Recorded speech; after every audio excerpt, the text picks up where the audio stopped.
Well, what an absolute bombshell that Daniel Blair just dropped.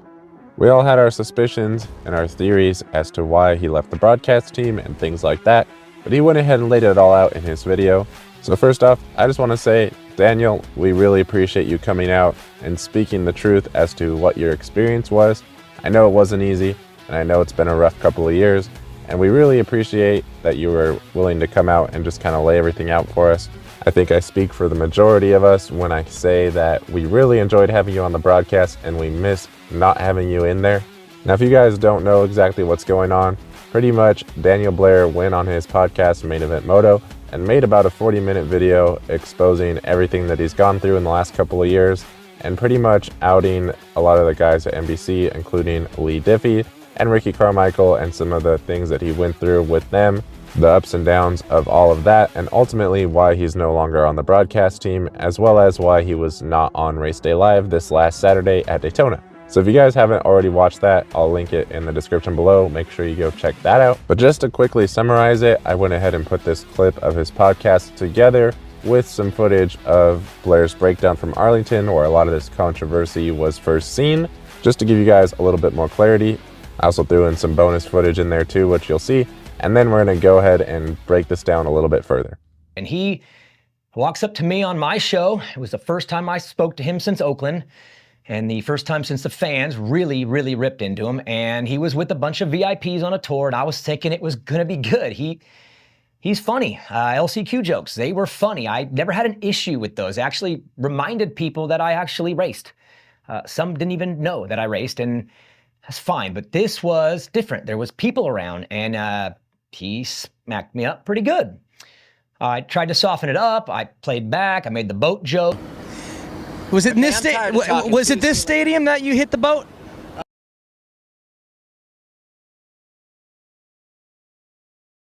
Or was that other stadium? Almost hit the boat. Get your facts right. I thought that my left side handlebar hit it, but I never did. But I still say like, yeah, I hit the boat. Yeah, that's right. He hit the boat. He hit the boat. But he made two bad jokes, and he called me the fans' toy. Chosen one. You're the fans' favorite toy.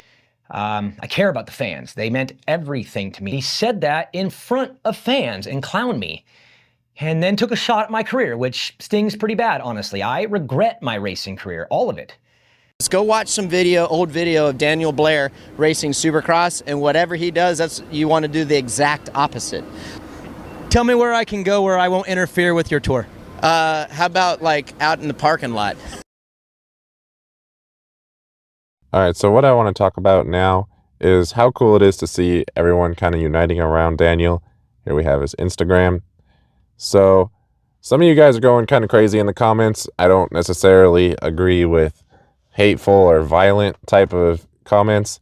I do think it's cool to see everybody kind of rallying around Daniel.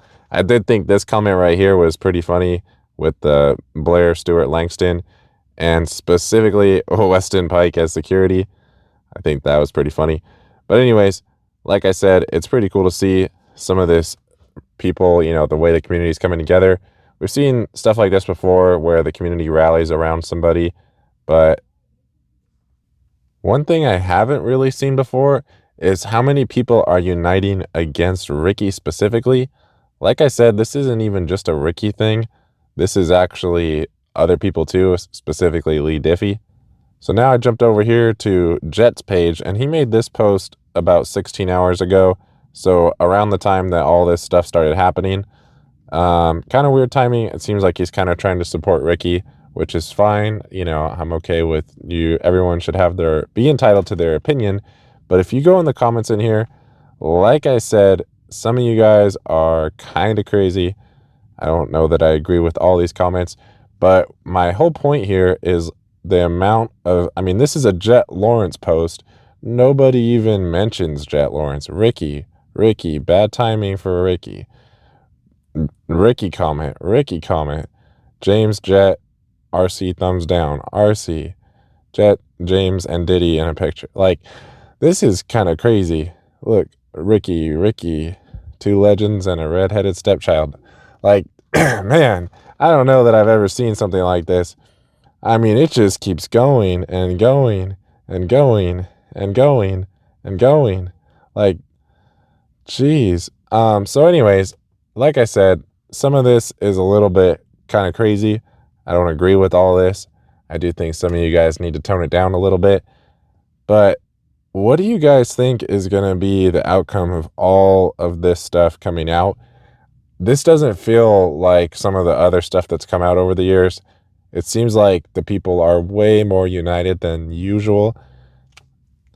Look, I just got curious and I jumped over here to Triumph's most recent post about Jordan Smith. And look, people are even commenting in here, this is Triumph. And they're already making Ricky comments. Like, it's literally everywhere. And actually, check this out. If you go all the way down here, we've even got Instagram censoring people. Look, I was going to buy a TC450, but now I'm not. Like, this is widespread. All right, so now you know what we have to do next here. We had to go over to Ricky's profile. This is a clip from the Title 24 podcast he did with RV. And there's some interesting developments here.